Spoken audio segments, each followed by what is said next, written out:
Hello les amis, j'espère que vous allez bien, j'espère que vous êtes en forme. Ici Jonathan Demier, on se retrouve en direct dans la tournée Spark 360. Vous le savez, chaque jour on est avec une invitée d'exception. Et merci à toutes les personnes qui sont passées par là, qui ont pris de leur temps pour nous partager aussi leur parcours. Qui sont, qu'est-ce qu'ils font. Aujourd'hui, on va être avec une personne extraordinaire en direct, une légende, j'espère que vous m'entendez, j'espère que vous me voyez les amis. On est en train de se connecter de Tenerife. On va être avec Alain Robert qui est vraiment une légende dans sa discipline, dans ce qu'il fait. C'est juste extraordinaire, on l'appelle The Fuen Spider-Man. Il escalade des buildings, il escalade des montagnes incroyables. C'est une légende dans plusieurs pays. Donc vraiment beaucoup de joie et beaucoup de joie et de respect de recevoir cette personne-là aujourd'hui. Il a pas trop l'habitude de faire les lives sur Instagram, mais il devrait nous rejoindre. On vient de s'appeler il y a quelques instants. Il est à Bali, donc Alain va pouvoir nous rejoindre. Dites-moi les amis, ceux qui sont en train de se connecter, si vous m'entendez, si vous me voyez, savoir si c'est ok. Comme je suis aujourd'hui, je suis en extérieur, pas loin de la mer. Est-ce qu'on m'entend? Nickel. Donc je vais voir pour inviter Alain si jamais. Alors, est-ce que je peux inviter Alain directement? Alors,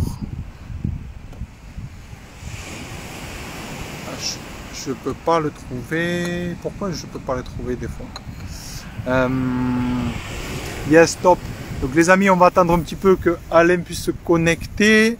Je vais voir pour y envoyer une invitation. Si je le trouve, Alain, je vais y envoyer l'invitation. Alors, est-ce que c'est bon? Donc, il est de Bali, donc le temps d'arriver peut-être, ça met un peu de temps. Alors Alain, alors envoyer l'invitation. Yes. Alain, je viens d'essayer de t'envoyer une invitation. Est-ce que c'est bon? Est-ce que ça fonctionne? Salut Alain, est-ce que tu me vois déjà? J'ai vu que ça s'était connecté. Moi, je te vois super bien. Ok. Alors attends, je monte le son un petit peu pour qu'on t'entende. Excellent. Comment tu vas, Alain? Moi, ça va. Hein, tu sais, ici, en fait, c'est une vie un petit peu de retraité. Et puis, mais je continue à être actif, c'est-à-dire que je m'entraîne au quotidien, une ou deux séances par jour d'escalade. Et puis, il y a des gens qui me commanditent des ascensions ou alors des speeches de motivation. Ça peut être aussi de faire des documentaires. En fait, il y a beaucoup de choses. Beaucoup de choses se sont passées dans ma vie depuis 30 ans. Et puis, je grimpe depuis 47 années. Magnifique. Ben Alain, premièrement, je voulais te remercier d'avoir accepté cet petit échange, cette interview ensemble sur Instagram. Tu m'as dit que tu avais commencé à en faire quelques-uns, donc c'est cool. Ça te permet d'échanger. Toi, tu es à Bali, nous on est à Tenerife. Ça permet de se rencontrer, de permettre à encore plus de personnes de pouvoir savoir ce que tu fais. Première question que j'ai envie de te poser, Alain. Est-ce que tu peux nous en dire un peu plus déjà sur qui tu es? Qu'est-ce que tu fais déjà aujourd'hui? Alors, moi, je suis un grimpeur professionnel hein, depuis 30 ans et je fais de l'escalade depuis pratiquement un demi-siècle, 47 ans. J'ai commencé à grimper en 1975. D'abord de l'escalade rocheuse, montagne, cascade de glace. J'ai eu des accidents. J'ai fait des solos complètement fous à la fin des années 80, début des années 90, avec des records du monde de difficulté en escalade en solo.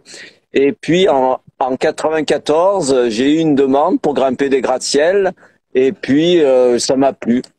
Ça m'a plu parce que ça m'a amené dans une autre dimension que je connaissais pas, qui était celle du voyage, de la rencontre de gens un peu partout dans le monde. Et puis aussi également de vivre de l'escalade correctement. Ce qui n'était pas le cas en faisant du 8B en solo. Incroyable, incroyable. Mais félicitations pour tout ce que tu fais, c'est vraiment très inspirant. Quasiment 50 ans d'escalade, c'est fou. La deuxième question que je veux te poser, que les gens se demandent peut-être, c'est, ok, pour rester, pour continuer à faire ça, qu'est-ce qui t'a donné envie quand tu étais petit de faire ça déjà, d'aller dans l'escalade, parce qu'on peut faire de l'escalade dans un club, d'en faire un petit peu le week-end. Toi, c'est vraiment, tu es allé à 200%. Est-ce que depuis tout petit déjà, tu étais vraiment animé par ça? Comment ça s'est passé? Alors, déjà, je vais t'interrompre. Il n'y a pas de. Moi, je suis d'une génération. Il n'y avait pas de club. Il n'y avait rien pour faire de l'escalade. Hein. Il y avait le club alpin français. Et si on n'avait pas 16 ans, on pouvait pas. Mais bon, moi, ça part de quelque chose de différent. Ça part de l'idée de. J'étais un gamin très peureux, chétif. J'avais peur de tout. En fait, on a peur de la mort. Hein. C'est pas plus compliqué que ça. J'avais peur du vide. Et puis, un jour, j'ai vu un film tiré d'un roman d'Henri Troyat, La neige en deuil. C'est l'histoire d'un avion qui se crache près du sommet du Mont Blanc et deux frères guides de haute montagne dans la vallée de Chamonix qui partent à la recherche de survivants potentiels. Et donc, j'ai vu... En fait, le rôle était interprété par Spencer Tracy. Donc, je te parle d'un film c'est en 1952, je crois. Hein. J'avais rien parce qu'en fait, c'est 10 ans avant mon année de naissance. Et donc, ces deux frères guides, ils grimpent la montagne et j'ai trouvé ça fabuleux. Et puis plus tard, en arrière, je me suis dit bon, j'avais trouvé un petit peu ma vocation. Je voulais à tout prix devenir un grimpeur. Après catastrophe, première expérience que j'ai avec le vide, c'est dans la voiture de mes parents. On habitait à l'époque à Lyon, on se rend à Toulouse en vacances, et puis mon père, il décide à un moment donné de sortir de l'autoroute et de couper par les gorges du Tarn. Et là, j'étais terrifié dans la bagnole. J'avais l'impression à chaque virage qu'on allait être englouti par le précipice. Non, c'était pas haut, hein, c'est pas les gorges du Tarn, c'est que dalle. Mais bon, bref. Et là, c'était un petit peu mon rêve de gosse qui partait en vrille. Et c'est seulement plus tard, en fait, j'étais au bahut et puis j'avais deux profs qui manquaient. Et donc, je suis rentré à la maison plus tôt et puis je me suis rendu compte que j'avais oublié mes clés. À l'époque, on habitait un immeuble au 7e étage. Et puis, j'avais regardé le bâtiment où j'habitais avec mes parents plein de fois, en fait. Hein, assez facile, un bâtiment avec des balcons, avec des trous, tout ça. Et puis, je me suis décidé de prendre en main, entre parenthèses, mon avenir, d'avoir du courage.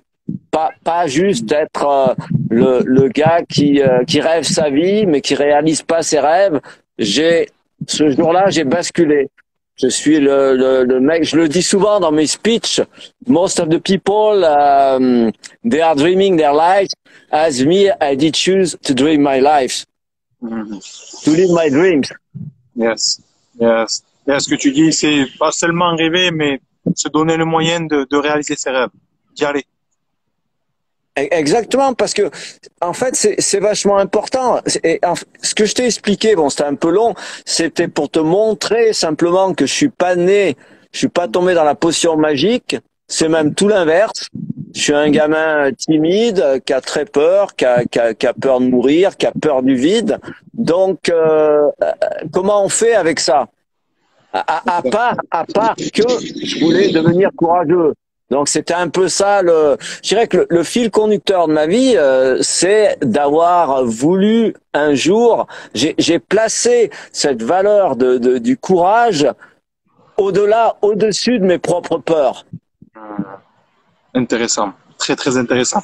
Et donc cette première fois où tu vas monter, tu vas aller chez toi chercher les clés, c'est ça? Voilà. Alors bon. Encore une fois, hein, 7 étages, j'avais 11 ans, c'est à la fois, c'est pas très haut et c'est très haut. Je veux dire, de 7 étages, on peut tomber, on peut se tuer, il y a aucun problème. C'était pas une ascension compliquée, hein, donc j'avais aucune expérience, j'étais pas un grimpeur, rien du tout. Mais si, j'avais grimpé un petit peu sur des arbres, mais bon, juste 4, 5, 6 mètres maximum. Donc il y avait vraiment, on passait à un cran au-dessus. Et ça, c'était génial parce que le fait d'avoir atteint le 7e étage, ça a vraiment ouvert la voie, ouvert la porte à ce que j'appréhendais le plus. Magnifique. Donc, quelque part, ce premier défi, c'est une victoire pour toi. Ça te valide dans ton cerveau que je suis capable. Exactement, c'est vraiment le moment, entre parenthèses, où tout bascule. C'est-à-dire l'impossible, jusque-là, devient possible. Et à partir de là, ben, je peux m'offrir, entre parenthèses, de décider de ce que je veux faire dans ma vie et avec ma vie. Et là, pratiquement 50 ans plus tard, on y est encore. Incroyable. En tout cas, merci Alain d'avoir expliqué le début, le commencement, et je trouve ça vraiment formidable de savoir la personne que l'on était au début et comment on en est arrivé là. C'est vrai que pour la plupart des gens, c'est tous des histoires comme ça incroyables.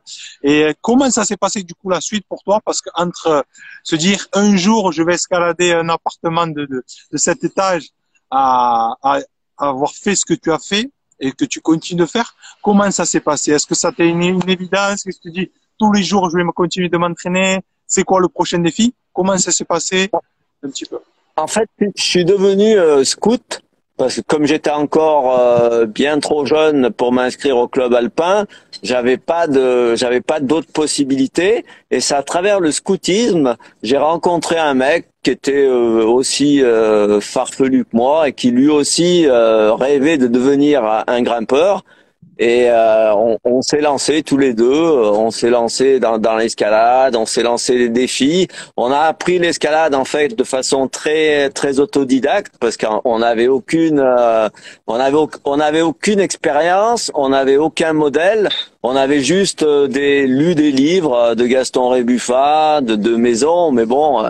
Entre lire un livre et se mettre à grimper, il y a quand même un pas de géant. Donc c'est vraiment une méthode qui est pas très orthodoxe, mais en tout cas qui a fonctionné. On a pris beaucoup de risques, hein.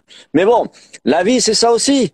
Moi je dis toujours dans la vie le plus grand risque c'est de ne pas prendre de risque. Ouais, exactement. Très beau ce que tu partages. Et donc vous vous lancez dans l'aventure, vous commencez à escalader. Tu commences avec quoi? Donc la montagne, des montagnes, c'est ça autour de chez toi? Voilà, sur des falaises, on va dire, des falaises qui sont pas très hautes, qui font entre 10 mètres de hauteur et 80 mètres de hauteur, et puis en plus du rocher qui est vraiment pas de bonne qualité, mais bon, pour nous c'était nos montagnes.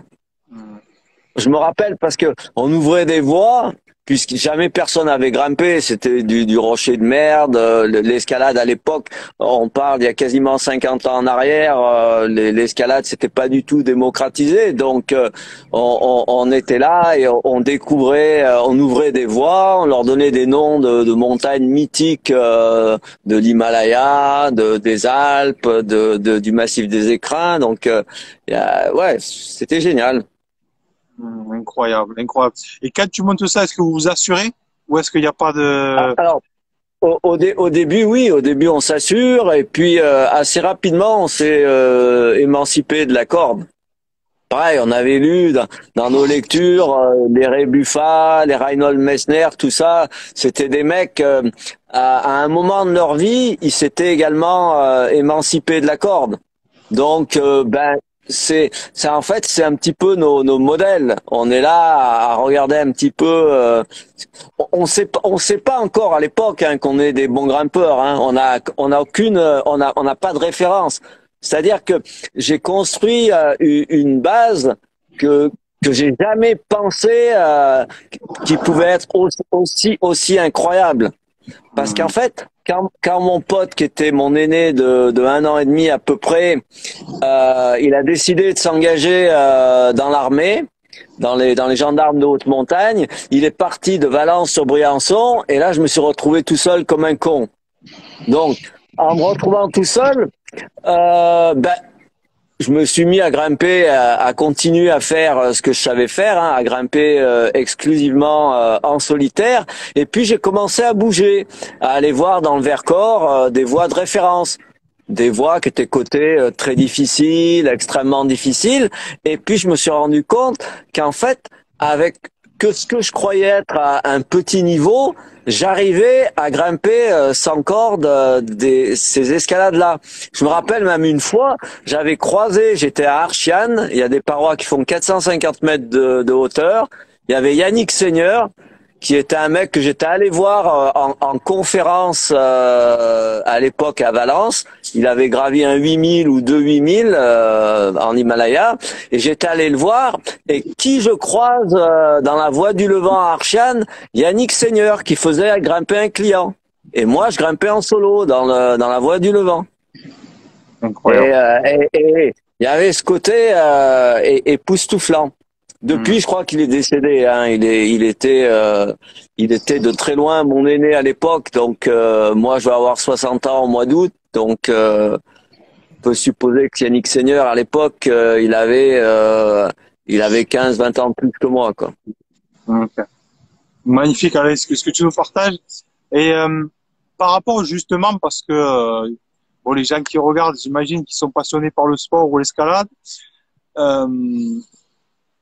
Comment tu arrives à se dire, ben, donc tu relèves des défis parce que l'être humain, c'est ça, quelque part, quand on arrive, on a envie de relever toujours des plus gros défis, d'aller toujours plus loin, de se dépasser. Et comment tu arrives à un moment donné à te dire, j'ai pas de corde. C'est-à-dire que si je tombe, ben, il n'y a plus rien.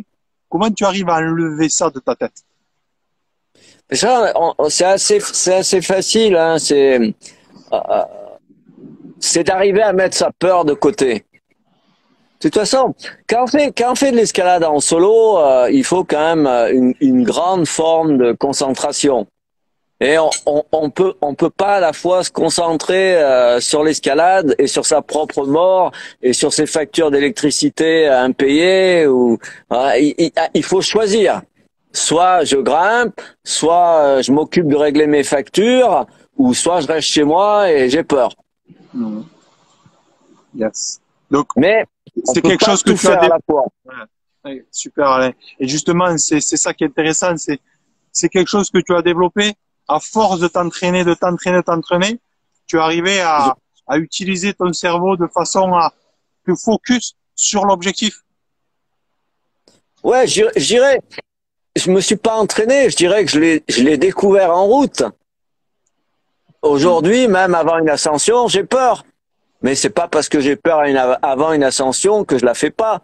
Parce que je sais qu'une fois que j'aurai commencé à grimper, ma peur, je vais la mettre de côté automatiquement et je serai concentré sur mon objectif avec comme ambition d'arriver au sommet en vie. Parce que bon, si j'étais suicidaire, je m'y suis vraiment très mal pris. Ça fait bientôt 50 ans que je grimpe en solo. Incroyable, incroyable. Quel est le défi? Il y en a eu plein, mais quel est le ou les deux défis peut-être qui ont été les plus importants pour toi, peut-être même les plus difficiles, du moins comment tu aurais pu les voir difficiles? Est-ce que tu as un ou deux anecdotes à nous partager ou une ou deux choses qui t'ont marqué? Ah oui, il y a un rocher d'avoir grimpé Pol Pot dans les gorges du Verdon. C'est 7C8A, ça fait 250 mètres de hauteur. C'est une escalade en dalle, donc qui est juste verticale. Donc les prises à ce niveau de difficulté sont très très petites. T'as des adhérences pour les pieds, il y a tous les ingrédients. Je lisais encore il y a pas longtemps. Il y a des trucs qui s'appellent Rock Facts. Et en fait, ça t'explique par rapport aux voies. Et c'est vrai que par rapport à mon ascension de Pol Pot en solitaire dans les gorges du Verdon, il y a beaucoup de déclarations de gens qui disent que c'est hallucinant. C'est hallucinant. Comme quand j'ai grimpé la nuit du lézard aussi à Bioux, qui est 8AB, qui est encore plus dur, même si c'est un petit peu moins haut. Pour les gens, ils comprennent pas parce que c'est une escalade qui est tellement aléatoire. Quand déjà tu fais la nuit du lézard avec une corde, c'est une performance sportive parce que c'est une voie de très haut niveau. Et le fait de la faire avec une corde, c'est une belle réalisation. Mais de l'envisager sans corde, les gens ils comprennent pas. Ils se disent mais putain, au sommet de la voie, t'as le passage le plus dur qui est extrêmement aléatoire. Tu as à peu près 50-50. 50 tu réussis, 50 tu tombes et t'es mort. Et bon, quand tu fais avec une corde, t'es pas mort. Hein. Tu réessayes la voie, tu rappelles ta corde et puis tu y repars. Donc, c'est un petit peu ce mental hors du commun. On peut pas. J'utilise hors du commun, pas pour vouloir Je comprends. mais hors du commun parce que je suis pas dans l'ordinaire des gens. De la façon de faire ou de la façon de concevoir ou de penser les Voilà, choses.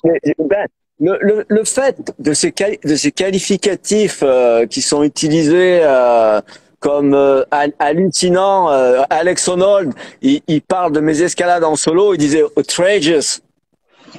Ça veut dire ce que ça veut dire. Yes, yes. Et Alain, question aussi parce qu'il y a le fait de monter, mais il y a le fait aussi de descendre. Alors, pour ce qui est des escalades en rocheuses très difficiles, c'est pas possible de les redescendre. Les gratte-ciel aussi, hein, c'est pareil. Hein, il y a des gratte-ciel que j'ai montés et redescendus. La tour Jinmao, par exemple, à Shanghai, qui fait 421 mètres, je l'ai faite jusqu'au sommet et je l'ai redescendue. Donc, ça fait 842 mètres en cumulé, 176 étages, 88. Mais bon, c'est pas un gratte-ciel très compliqué. Toi, à titre indicatif, j'ai grimpé le Burj Khalifa qui fait 828 mètres. Donc, on pourrait dire que Jinmao, montée descente, c'est plus long que d'aller au sommet du Burj Khalifa. Mais pour faire la montée et la descente de Jinmao, j'ai mis 1h30. Pour grimper Burj Khalifa, j'ai mis 6 heures. Parce que le Burj Khalifa, c'est vraiment très dur.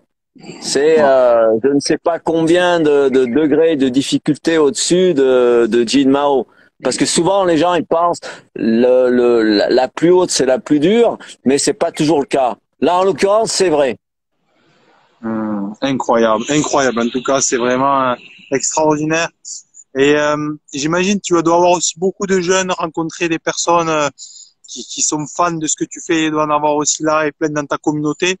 Si tu avais 2-3 conseils peut-être à partager, ok, à tes fans, à ceux qui te suivent régulièrement, qui regarderont cette interview, qui ont envie aussi de se développer, qui sont peut-être appelés dans cette voie comme toi tu l'as été plus jeune, qu'est-ce que tu aimerais pouvoir leur dire? Parce qu'aujourd'hui tu as un recul, tu as une expérience extraordinaire, tu as fait peut-être aussi des erreurs, des fois peut-être où tu t'es mis en danger.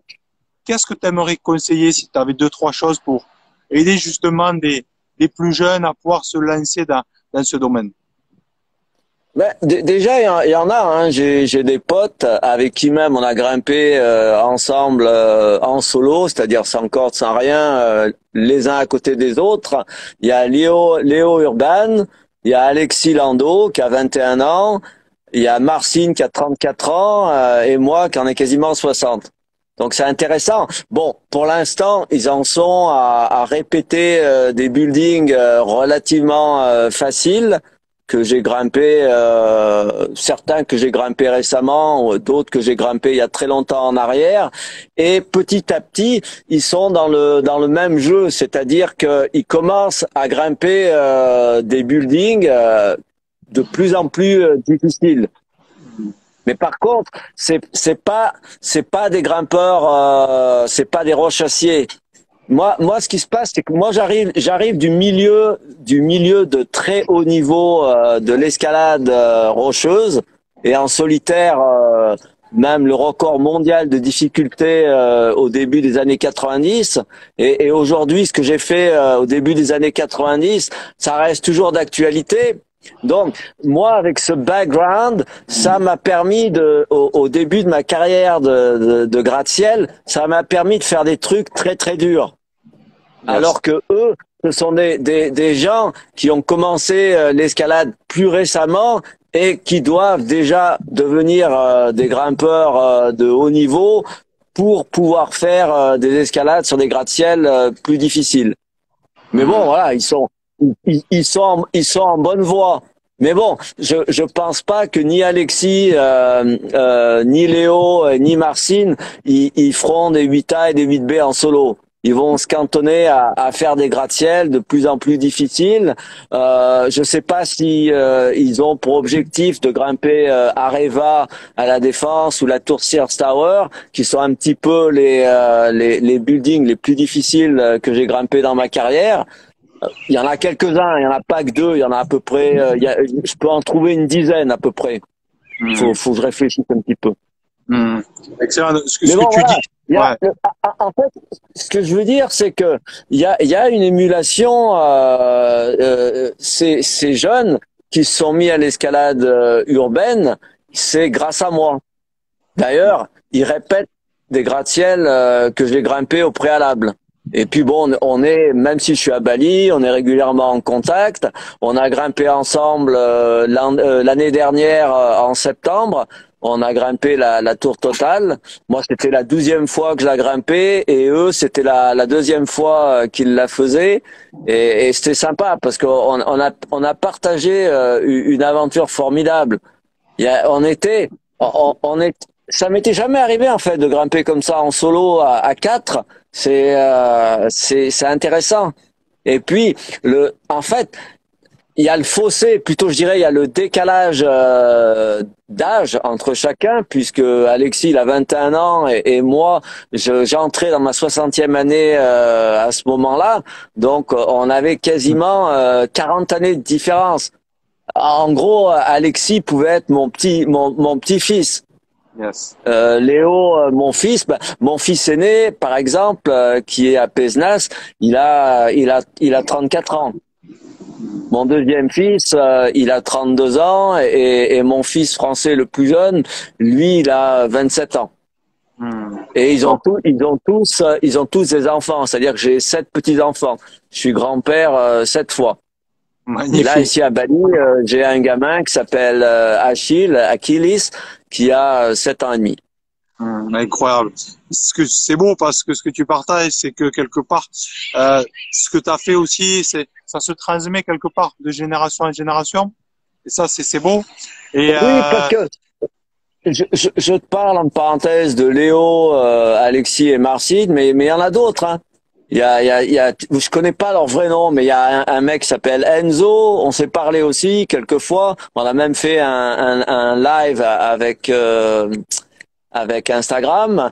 Il y a aussi Titouan, il y a aussi Lilo Nuisance. Donc c'est des mecs que je connais pas, mais c'est des mecs qui me suivent, avec qui on se parle un petit peu. Donc on se connaît pas physiquement, mais c'est des gens avec qui il y a une interaction. Et pas que, hein. Il y a beaucoup de gens aux 4 coins du monde qui me demandent des conseils, qui me disent, ben voilà, qu'est-ce que t'en penses? Je me sens prêt. Ils m'envoient une photo du building qu'ils ont envie de grimper. Puis je leur dis, ben si tu le sens, si tu t'es entraîné, si mentalement t'es ok, y a pas d'obstacle. Hein. yes. J'ai fait gaffe. Il faut juste que tu sois sûr de ce que tu fais, quoi. Top, Alain. Et c'est justement pour ces personnes qui déjà pratiquent la discipline, si déjà là, de ce live, tu pourrais leur donner 2-3 conseils. Parce que toi, t'es allé au plus haut, plus loin quelque part. Si de ton expérience, tu pourrais donner 2-3 conseils pour les aider à performer, qu'est-ce que tu aimerais leur partager? Alors, quelque chose qui est une stratégie différente qu'a mis en œuvre Léo et Alexis, c'est que eux, comme c'est pas des grimpeurs de rochers, s'ils ont un objectif, ils vont sur le building et puis ils font des répétitions. Ils vont grimper 4 mètres, ils vont les redescendre, ils vont pas toucher le sol, ils vont remonter 4 mètres et puis quand ils se sont entraînés suffisamment et que le cumulé de ce qu'ils font à la montée et à la descente, c'est la hauteur du building, ils essayent même d'avoir un peu de marge, après ils se lancent. Donc leur façon de s'entraîner, elle est, je dirais qu'elle est excellente. Ah, c'est sûr, il faut être sur place. Moi, bon, en fait, il y a la semaine dernière, ils ont fait la bibliothèque François Mitterrand à Paris. Ils l'ont essayé pas très longtemps, hein, pendant 1 mois ou 2, un truc comme ça. Puis bon, ils y allaient que de temps à autre. Hein. Mais moi, quand j'ai fait la BNF, il y avait une barricade. Je savais que la sécurité voulait me choper, il y avait des chiens et tout. Moi, j'ai grimpé la barricade, j'ai couru et j'ai attaqué le building. Je le connaissais pas. Je l'avais vu, visuellement, je savais qu'il était grimpable, mais ça s'arrêtait là. Justement, c'est intéressant parce que grimper les buildings, donc j'imagine, toi, quand tu le fais, j'imagine que c'est organisé. Aujourd'hui, on t'appelle pour faire ça. C'est ton job. Et pour tous ceux qui s'entraînent un peu comme ça dans les rues ou dans différentes villes, est-ce que c'est quelque chose qu'on a le droit de faire ou est-ce que normalement il faut demander à la mairie ou au Oh, pays? il y a même pas les deux, pour avoir des permissions, ça n'aboutira jamais. Quand ça aboutit, il y a un cahier des charges qui est lourd, il faut du matériel de sécurité, etc., etc. Donc oui, non, c'est des ascensions sauvages qui se terminent au commissariat de police. Alors bon, tant qu'on grimpe en Europe, à l'exception enfin, qui est d'ailleurs sorti de l'Europe, à l'exception de la Grande-Bretagne, j'allais dire, le reste des pays européens, c'est pas un problème. Ok, ok. Merci Alain pour ce que tu as partagé. En tout cas, c'était super intéressant. Donc là, tu viens de relever un gros défi là, parce qu'il y a 15 jours, on devait se faire un live. Tu as été appelé, ok, pour faire un défi. Comment ça s'est parlé? Est-ce que tu veux revenir un peu sur ta dernière ascension? Eh ben, en fait, ça s'est mal passé parce que mon ascension a été annulée. J'ai fait une connerie. J'étais à l'hôtel. Il faisait nuit, mais c'était bien éclairé. Je voulais faire une petite vidéo de 30 secondes pour mon compte Instagram. J'étais au 6e étage. Je suis passé sur la balustrade de mon balcon et j'ai grimpé 1 mètre. Et il y a des gens, c'était Dubaï Expo. Il y a des gens qui étaient en bas. Il y avait énormément. Il y avait peut-être 50, 100 000 personnes, vraiment beaucoup de gens qui se déplaçaient. Et il y a des gens qui ont cru que quelqu'un tentait de se suicider. Moi, j'avais rien vu. Hein. Ils ont fait des photos, ils ont appelé la police, ils ont appelé l'unité qui s'occupe des suicides, de la criminalité, tout ça. 5 minutes plus tard, il était déjà un peu tard. Je me suis couché, je me suis dépoilé et tout. Puis j'entends quelqu'un frapper à ma porte. Je vais ouvrir la porte, juste avec mon slibard, et il y avait à peu près une vingtaine de flics. On s'est expliqué, ils m'ont quand même amené au commissariat de police. Le général du commissariat n'a pas pris la décision. La décision est montée au plus haut niveau ministériel et la ministre, avec probablement des conseillers, elle a décidé d'annuler mon ascension. Alors que j'avais rencontré déjà plusieurs fois le Premier ministre à Dubaï, donc qui est le numéro 1, alors que j'avais grimpé le Burj Khalifa, alors que j'avais grimpé plein de buildings, eh ben j'ai fait une boulette énorme. Parce que pour moi, ils m'ont demandé, les flics, ils m'ont dit mais pourquoi vous n'avez pas demandé? Mais bon, quand tu fais une vidéo de 30 secondes, tu fais pas une escalade. Oui. Ils ont peut-être pas compris. Ouais. De toute façon, même si j'avais demandé à qui j'aurais demandé ça? J'aurais demandé ça à la réception à l'hôtel. Peut-être qu'ils m'auraient dit oui. Hein. Ouais. Toi, c'est ton jardin. C'est comme si moi je fais une vidéo là. C'est normal. Toi, ça t'est venu normal. Je l'ai fait des centaines de fois, même à New York, entre mon procès, avant mon procès, pour des buildings que j'ai grimpés. Je retourne donc de France à New York pour mon procès, et puis je fais le con au 40e étage d'un building alors que je suis pas encore passé en procès. Donc, on pourrait imaginer que si le même scénario il advient, alors là, ta peine, elle est plus que doublée. Et quel est justement comment ça se passe? Notamment quand c'est à l'étranger, c'est quoi? C'est des amendes? C'est des choses comme ça? Tu peux avoir des amendes, tu peux avoir des travaux d'intérêt général, tu peux avoir une peine d'emprisonnement. Il y a le panel, il est assez important. Hein. Ça, ils peuvent théoriquement, ils peuvent t'envoyer en prison, au moins en tout cas aux États-Unis jusqu'à 1 an. En Grande-Bretagne, pareil. Maintenant, en Grande-Bretagne, pour moi, c'est cuit parce que j'ai 2 injonctions et j'ai aussi un restraining order. Donc, si je grimpe à nouveau en Grande-Bretagne, c'est minimum 3 ans. Alors, à 60 ans, aller perdre 3 années derrière les barreaux, ça m'intéresse pas. Ouais, j'imagine. Ouais, et c'est quand même incroyable parce que malgré tout ça, tu continues. Et c'est comment tu prends ça du coup? Le fait de savoir que bon maintenant t'as fait le plus gros, je pense déjà, mais Oh oui, est-ce que pour moi, voilà, je dirais les gratte-ciel. Personnellement, les gratte-ciel les plus durs que j'ai réalisés dans ma vie, je les ai faits avant l'an 2000. Et mes escalades rocheuses les plus difficiles, je les ai faites en 90, 91 et 96. Après, tout ce que je fais maintenant, ça va c'est loin derrière, mais ma belle époque, ma période où j'étais au top niveau, elle est loin.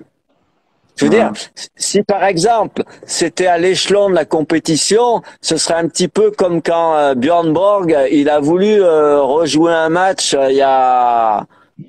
il avait été à l'époque le champion le plus titré et puis longtemps après il a essayé de se frotter dans un match exhibition et il s'est pris une claque magistrale. Et pas que lui, hein. Il y en a plein il y en a quelques-uns qui ont essayé. Donc, moi, personnellement, je suis en compétition avec personne, juste avec moi-même.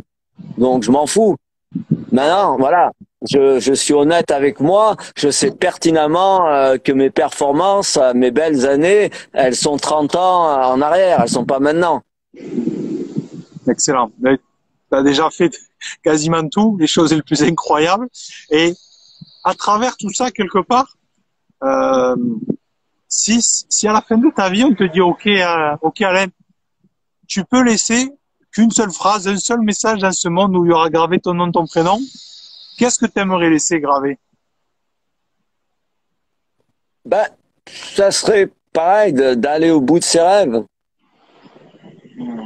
Aller au bout de ses rêves, rendre ce qui était impossible pour soi-même un jour, le rendre possible. Hein. C'est vraiment ce que j'ai fait avec l'escalade. Hein. J'avais rien, je suis pas tombé dans la potion magique. Un gamin peureux, timide, qui a peur de mourir, qui a peur du vide. C'est normal, c'est pas normal que ce mec-là, il devienne le grimpeur qui grimpe en solo, une des références mondiales. Donc, en fait, ben, c'est de croire en soi-même. C'est de croire en soi-même, c'est d'avoir des idées, d'avoir un rêve et de le réaliser. Pas juste simplement, les gens, ils disent, ouais, tu rêves à quoi? De gagner au loto. Bon, si tu rêves de gagner au loto, dans mes citations, il y en a une qui est fameuse, c'est rêver de gagner au loto, là voilà la vraie misère. Alors c'est pas la misère financière, c'est la misère intellectuelle. Bien sûr, ouais, bien sûr. Quand t'as plus que ça dans la vie, quand t'es accroché à aller une fois par semaine miser quelques euros ou gratter sur c'est ça la misère. Exactement, exactement. Et comme tu le dis et comme tu le montres, on peut être riche de tellement de choses, que ça soit à grande ou à petite échelle. Et on peut vouloir être le numéro un. Exactement, je veux dire, mon but, c'est pas d'avoir le plus grand yacht du monde je m'en fous de tout ça. C'est la qualité de vie. Si tu veux, j'arrive à 60 ans et j'estime que j'ai jamais travaillé un jour de ma vie parce que j'ai fait que des choses que j'aimais. Il y avait une étude qui a été conduite par la CIA il y a 2 ans en arrière et c'était intéressant. C'était par rapport au travail aux États-Unis. 85% des travailleurs n'aiment pas leur job. Et ils faisaient un calcul et ils faisaient un ratio sur une moyenne d'âge. Tu arrives à la fin de ta vie, tu as vécu en fait 10 ans pour toi, alors que tu décèdes à 70. J'avais vu cette étude. Ouais, c'est vrai, c'est vrai. C'est vrai, ça passe aussi vite et c'est très intéressant ce sujet bien évidemment. Mais et d'ailleurs il y en a un derrière Parapente, tu vois. Ici c'est un lieu, c'est beaucoup de parapente à Tenerife. Ça se prête énormément.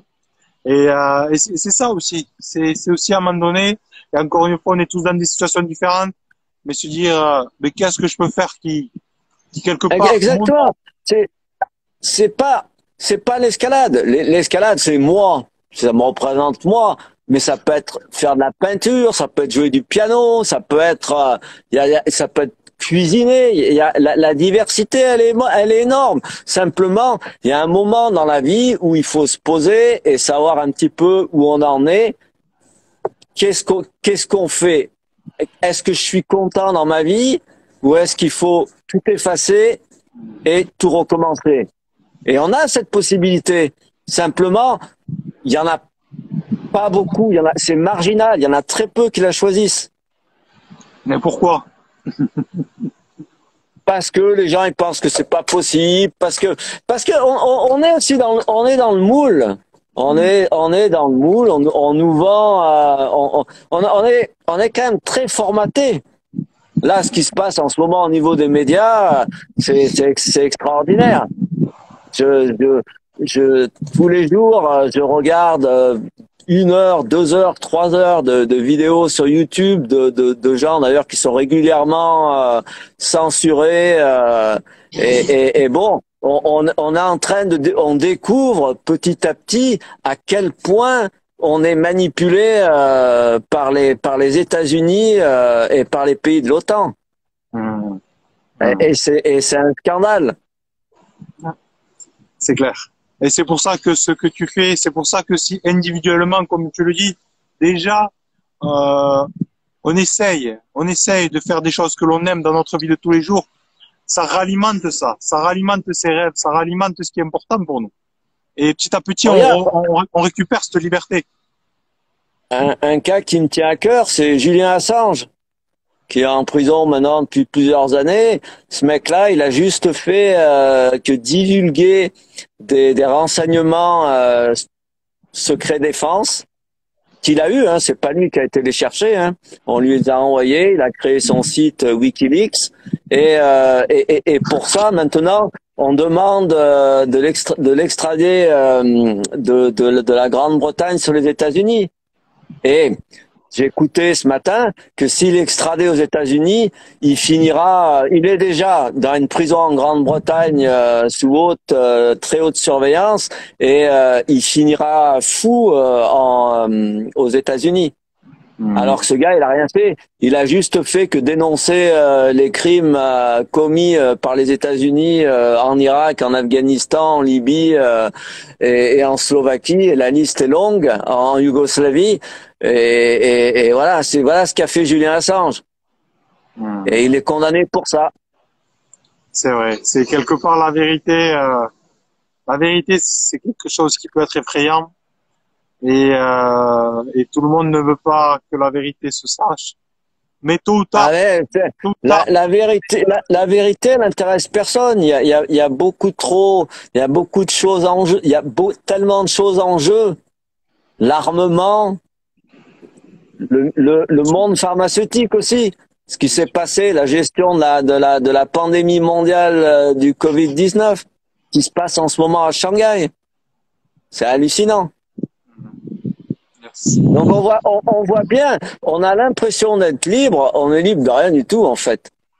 On peut se trouver nous-mêmes une forme de liberté, mais on est vraiment sous haute surveillance. Hein. Surtout aujourd'hui. Un grand merci à la NSA, à Elon Musk maintenant qui fait la pluie et le beau temps avec Twitter. Pareil, si les mecs ils suivent pas ce qu'ils appellent le media stream, ils sont censurés. Il peut y avoir qu'un dialogue. C'est ça la démocratie. Et d'où l'importance, Alain, d'avoir des gens comme toi et comme nous, et ce qu'on fait. Et c'est aussi pourquoi je fais tout ça, de mettre en avant ces sportifs qui du jour au lendemain se retrouvent en fauteuil roulant, des gens qui perdent une jambe, des vies de fous, et ça les empêche pas de devenir des médaillés, et ça permet aux gens de rêver, d'y croire, d'avoir envie d'avancer, parce que même s'il y a un système, on peut arriver dans ce système-là, et je sais plus qui c'est qui a dit Exactement. Il y a un moi, ça aurait système, il ne été... faut pas aller contre le système, parce qu'il va te gagner. Par contre, de ce système, Non, exactement. l'intelligence, c'est ça, il y a un système, tu l'aimes ou tu l'aimes pas, mais c'est à toi de créer ton propre système dans le système. Ne va pas manifester ou quoi que ce soit. Tu vas prendre, ça va pas mener grand chose. Tu peux si tu Ça veux. sert pas à grand chose. Exactement. Non, mais je fais de temps à autre des petites actions coup de poing, mais bon, ça va pas chercher loin, ça a pas beaucoup d'impact. Mais voilà, oui, on n'est pas, on n'a pas le pouvoir d'impacter. On vit dans un monde d'oligarques. C'est eux qui décident tout. C'est eux qui décident du prochain président.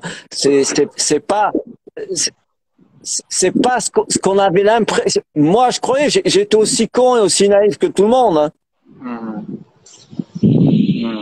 En tout cas, Alain, je veux te dire un grand merci pour ce que tu nous as partagé. Est-ce que, pour revenir à ce que tu fais, est-ce que déjà tu as quelque chose de prévu prochainement ou Ouais, comment tu vois la suite déjà par rapport à oh, toi, bah, comment tu vois la suite pour terminer avec ça? moi, personnellement, à 60 ans, je vais bien. Enfin, pas encore 60 ans, dans 4 mois, je tiens encore bien les prises. Et là, je vais aller grimper en Europe au mois d'août. Donc j'ai Ok. retardé parce que par rapport à mes sponsors, ils ont eu des problèmes parce qu'ils avaient des produits qui étaient fabriqués en Russie et tout ça. Donc ça a rendu les choses très compliquées. J'avais des choses qui étaient prévues en Europe. J'avais des speeches de motivation. Ils ont été annulés à cause de la guerre. Donc moi, ces gens qui me rémunèrent pour des speeches, ils payent aussi mon billet d'avion, ils payent mon hôtel et tout ça. Donc alors que si moi de mon côté je dois faire ça tout seul, moi ici j'ai une famille, j'ai des frais de scolarité, j'ai des frais d'assurance maladie, je suis obligé de faire gaffe quoi. Bien sûr, bien sûr. Mais écoute, Mais Alain, en bon tout cas, voilà, je vais grimper. En tout cas, je suis encore en pleine forme. Alain, je veux te dire un grand merci déjà à toi. J'étais très, très heureux de faire ta connaissance. Merci d'avoir accepté de partager aussi ton expérience, ton histoire, qui est vraiment magnifique de ce petit garçon qui a commencé à escalader les 7 étages et de tout ce que tu as fait. J'invite tous les gens à aller voir ce que tu fais, à te suivre. S'ils ont des questions, n'hésitez pas. Voilà, tu fais aussi des interventions si vous avez besoin pour les entreprises ou quoi. N'hésitez pas. Alain sera ravi de vous répondre et de vous partager toute son histoire extraordinaire. Donc, merci à toi, Alain. Vraiment. De rien. Merci. Merci, à bientôt. Ciao. Ciao.